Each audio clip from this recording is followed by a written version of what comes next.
All right, I'm gonna do a little video here. In a second, we're gonna pull the engine cover off and we're gonna check out a oil catch can that I installed on this car. It is a 2010 987.2. It's got 97,000 miles on it. Just changed the oil about not even 1,000 miles ago. At that time, I did a cold air intake that I purchased from Soul Performance, and I also installed a brand new air oil separator. So we're gonna check out the catch can that I installed and see, in just like I said, less than 1,000 miles, see how much oil the factory brand new air oil separator even lets by, if it's any. But it was cheap insurance, so we're gonna see what it does today.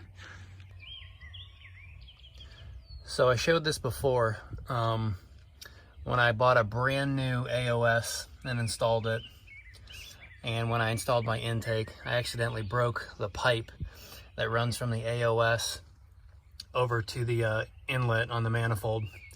So I just capped that side and went to Tractor Supply and bought a oil catch can that I installed right there. Inside of this catch can came with a 50 micron filter.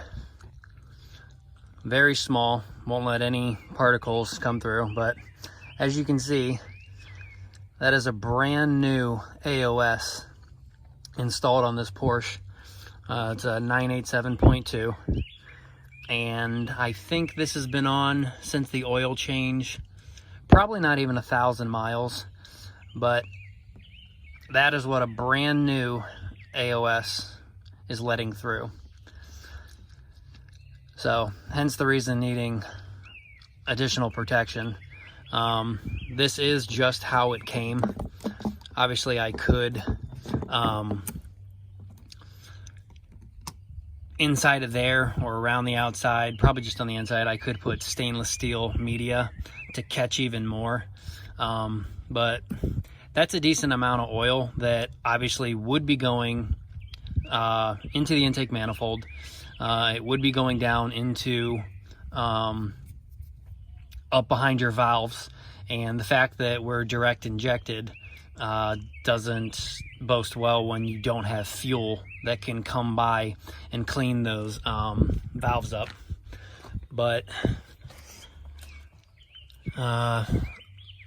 I know some of you are probably wondering, what's the inside of this look like? I'll probably have to make another video on that, because this is hard to get off, because this 3/4 inch hose does not fit this exactly. As you can see, it's pretty bulged out, so getting that on there is kind of a pain in the butt. But I would like to take this off, and if I can stick my hand up in here, it actually feels pretty dry. There's maybe just an ever so slight haze, but definitely not if I go the other way. Let's see.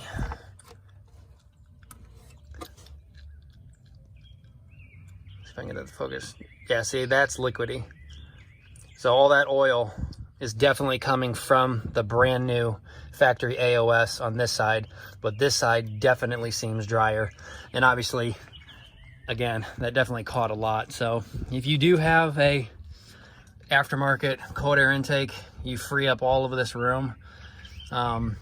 I probably am gonna make this a little better. The hose was a little short, which is why that AOS is kind of at like a 45 instead of straight up and down. So if I extend that hose just a little bit, I'll get that a little bit more vertical.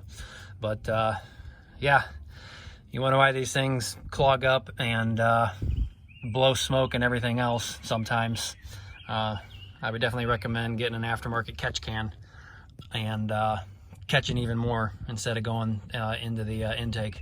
I know some people will run that line. They'll plug both of these and they'll run that line directly to atmosphere, which over the course, like I said, of several hundred miles, you may get a drop or two on the ground. That's not gonna really be that bad. The problem is, on a racetrack, they do make that illegal, because if your motor does grenade, basically you have a direct line of oil onto the track. So if they were to see that and tech inspection, they definitely would tell you, no, it's got to go back to the intake system.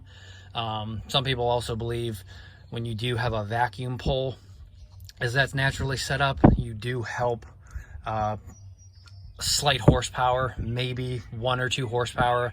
I know motorcycles see a little bit more on a dyno where they can tell if you leave the vacuum pull, it helps kind of pull the piston down, along with obviously compression on the other side of a piston. So, but that's whatever, that's not really the point here. Point is just how much oil you can catch.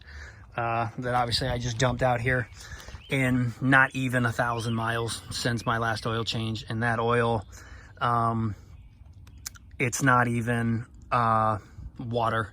I know in the winter time, catch cans made of metal will get a lot of, basically it looks like chocolate milk because of how the metal condensates, and then that mixes with the oil that the catch can is catching. But when it's 60, almost 70 degrees out right now, so there hasn't been any cold weather condensation. That is pure black, fresh oil that just got an oil change. Again, not even 1,000 miles ago. So anyway, food for thought.